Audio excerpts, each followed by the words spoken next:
Hello, Theodore Shoebat here, giving you guys another message that you will not hear at church. I guarantee that. We're out here in the middle of an ancient Colosseum in an ancient Roman theater here in the city of Cartagena.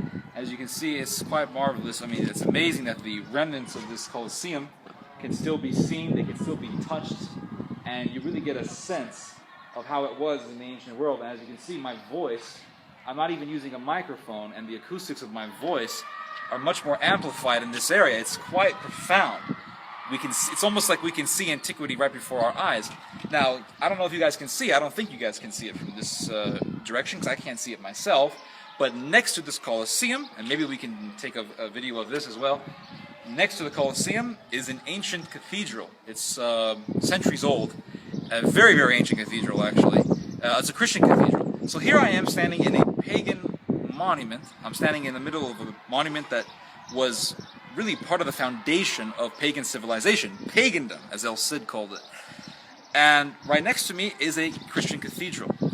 When the Colosseum, by the time this cathedral was done, it was built, it was being used, Christians were worshiping God in this cathedral.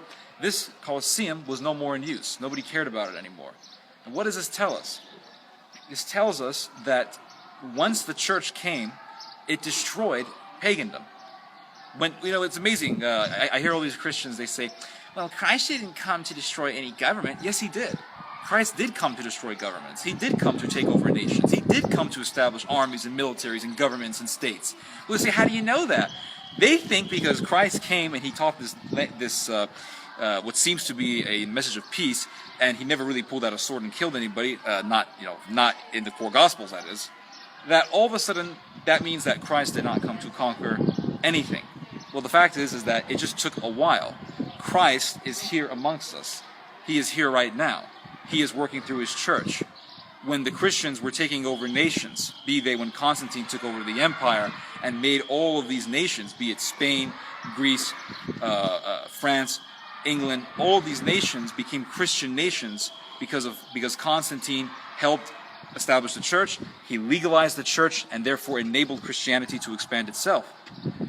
And so when all this was going on, as the great church father Gregory Nazianzus tells us, when the king does a righteous deed, it is Christ doing a righteous deed. Christ conquered the nations through his governments. He conquered the nations through his emperors, through his kings, through his governments. And so right next to us, we see the cathedral. And the cathedral was still in use when the Colosseum was no longer in use. It's almost a declaration. It's almost as though God was telling us, I have won. I have destroyed all of this. It reminds me of a very profound story in Christian history. One of the most unknown and underrated stories in Christian history is the Battle of Ostia. The Battle of Ostia is not in Spain, but not too far either. Ostia is a suburb of Rome. Next to Ostia is the Colosseum, not too far away from Ostia. And in Ostia, there was a very small church. And the church was dedicated to, I believe, 3 martyrs who were killed by pagans. The Christians built the church in Ostia in dedication to the 3 martyrs who were killed by pagans. Not too far away from the church was the Colosseum. While the Colosseum was in remnants, it was in disarray, it was completely neutralized, the church was being used and is still being used today. When the Muslims came to invade Rome in the year, I believe it was 849 AD or 845 AD, around that time somewhere, the person who was in the church was a man by the name of Saint Pope Leo IV. Saint Pope Leo IV, when he heard that the Muslims were coming, he was praying in his church. He was praying in the church dedicated to those 3 martyrs, not too far from the Colosseum, the pagan Colosseum.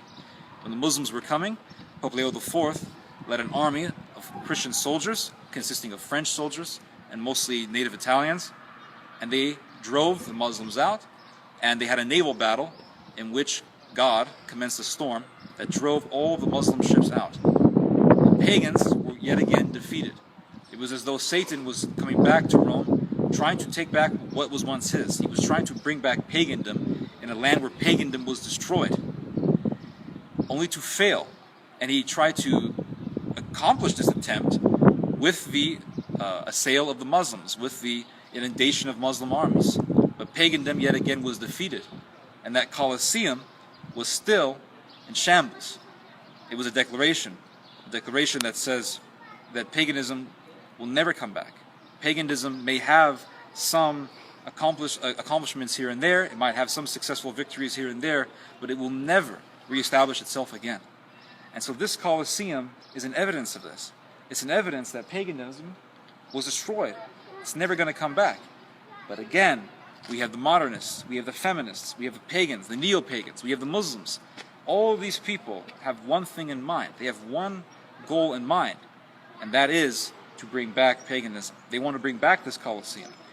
People care more about this Roman Colosseum than they do the cathedral. What about the cathedral? What about all of the beautiful evidences, the beautiful things that we see around us that declare that Christianity has won? No, we haven't appreciated that. Just as God brought the Hebrews from Egypt, from bondage to liberation. As soon as the Hebrews were liberated, what happened? They built the golden calf. We as human beings, we are bent on evil. And this is why Christendom must be established. To direct the nations, to direct the people to God, and to make sure that paganism never comes back again. When the Muslims invaded the Spanish city of Cordova, they took the main cathedral of that land, and they made it into a mosque. When Isabella and Fernando retook Spain and reunited Spain to make it one country, the Spaniards, took the mosque and made it into a cathedral again.